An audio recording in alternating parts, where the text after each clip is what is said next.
Chegou o fim do ano e com ele o Natal, mas também a discussão do orçamento da cidade de São Paulo. Salve, salve, arteiras e arteiros! Mais um vídeo aqui do canal chegando agora pra gente falar da discussão do orçamento da cultura na cidade de São Paulo, o que acontece todo ano. E a primeira coisa que eu tenho que falar desses 5 anos mais ou menos que eu acompanho a discussão do orçamento da cultura da cidade de São Paulo é que há 5 anos troca de secretário toda vez que vai discutir o orçamento. Pela quinta vez, com o quinto secretário, agora a secretária Aline Torres, a gente começou a discutir o orçamento da cultura da cidade de São Paulo. Que é verdade, subiu um pouco por causa da inflação e também por um pouco a mais que o prefeito está mandando para a gente. Mas ainda muito longe do que a cultura da cidade de São Paulo precisa para fazer uma cultura daquela que se diz a capital nacional da cultura, não é mesmo? Porque para fazer esses cálculos eu fui buscar a capital mundial da cultura, que dizem que é Paris. Então eu fui ver e Paris ali, né, vamos falar da França como um todo, ela investe 6% do orçamento do país em cultura. E isso dá um retorno de 7,7% na arrecadação, principalmente da Secretaria de Turismo, que é muito alimentada pela cultura francesa. Isso quer dizer o quê? Que mais uma vez a gente vê que a cultura é sim possível de trazer lucro para o orçamento de uma cidade, de um estado, de um país. Mas aqui no Brasil ainda se empurram menos de 1% para a cultura na cidade de São Paulo, muito menos de 0,6% no estado e no país nem se fala. A única coisa que estão falando agora são das casinhas de game. Desde quando isso é cultura? Enfim, falando do orçamento, a gente vê aqui as mesmas discussões continuam acontecendo. É triste a gente ver alguém da secretaria falar que a gente não pode ter o dia do reggae, porque aqui não é Jamaica, mas aqui também não é Europa. Por que a gente investe tanto dinheiro então numa orquestra? Aqui não é a Rússia. Por que a gente investe tanto no balé da cidade de São Paulo? A fundação do Teatro Municipal leva lá seus 130, sempre muito mais milhões de reais para manter uma companhia estável de dança e uma orquestra e assim toda a estrutura do teatro das escolas de bailados, que não deu para entender muito bem. Parece que eles estão planejando uma nova escola que, segundo o próprio chefe de gabinete, que aliás, cara, não é ilegal, né? Mas é estranho a gente ver o chefe de gabinete defendendo o orçamento da fundação. Quer dizer, a fundação ganha 130 porrada de milhões e não manda ninguém para explicar o orçamento, defender. Aí o chefe tem que defender. Aí ele mesmo diz que não tem demanda para a escola de bailados que querem montar em Santo Amaro. E aí a adjunta diz exatamente o que eu disse, que há sim uma demanda pelos cursos que se acabam ali toda vez, porque não tem verba para a prefeitura manter os cursos, né, de dança, de teatro, de um monte de coisa que acontece no Centro Cultural e poderia acontecer muito mais e na Casa de Cultura, não só em Santo Amaro, né, mas pela cidade inteira. A gente não mantém os cursos regulares porque não tem dinheiro, mas quer investir mais de 10 milhões numa escola que ele mesmo disse que não tem demanda.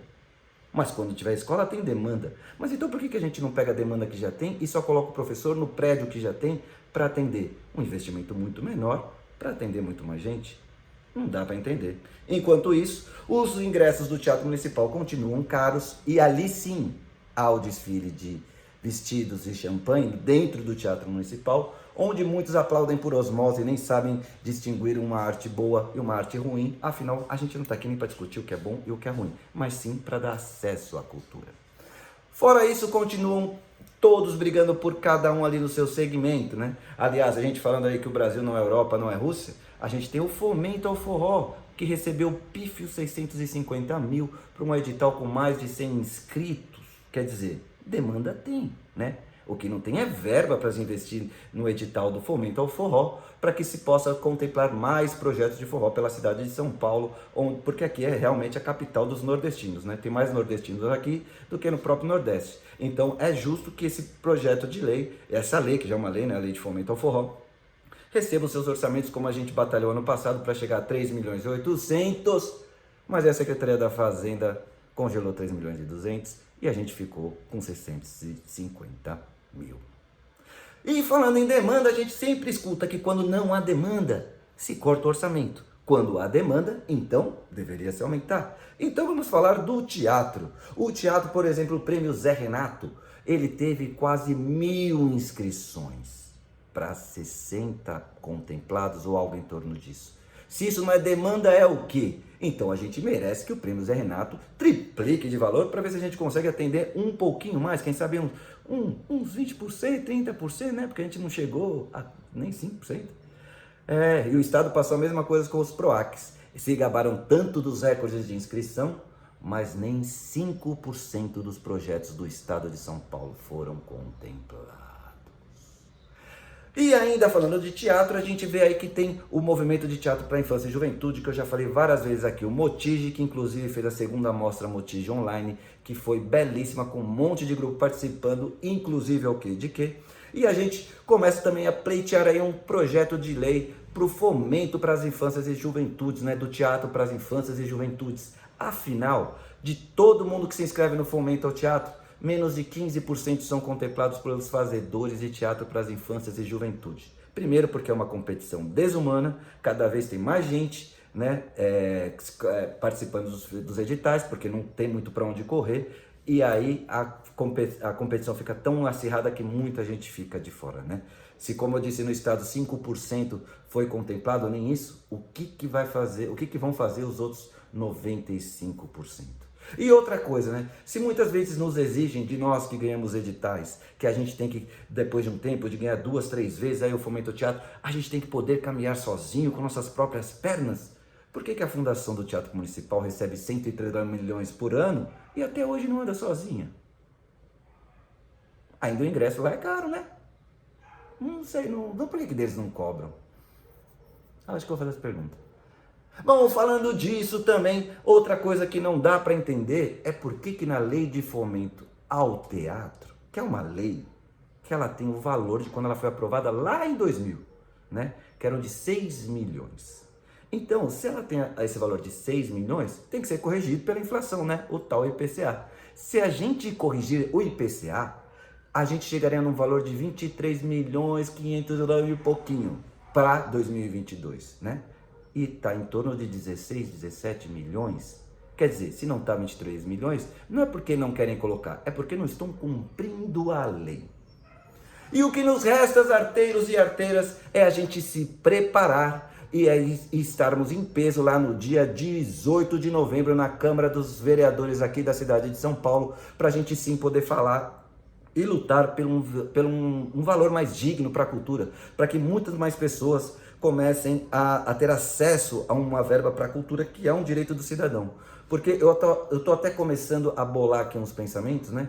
A Secretaria de Saúde, ela não faz saúde, mas ela contrata médicos para trabalharem nos hospitais e melhorar a saúde da cidade. A Secretaria de Educação não faz educação, ela regulamenta a educação e passa para contratar professores, diretores, etc., para que eles eduquem as pessoas. E na cultura? Quem são os contratados, além dos editais? A gente tem que começar a pensar, a fazer a cultura trabalhar para além dos editais, né? Para além da concorrência onde poucos ganham e muitos ficam de fora. Demanda a gente já está careca de saber que a cidade e o estado tem, e como eu gosto de dizer, e sou prova disso, o teatro e a cultura brasileira é muito mais valorizada fora do Brasil do que aqui, que a gente prefere pagar pau para europeu e americano. Mas tudo isso que vai e volta e toda vez a gente começa a discutir de novo, mais uma vez, novamente, do início, do princípio do orçamento todo final de ano, me fez lembrar de uma frase do grande mestre que ele vivia dizendo: sempre olhe pelo lado positivo. Não há. Nos vemos no futuro. Tchau, galera!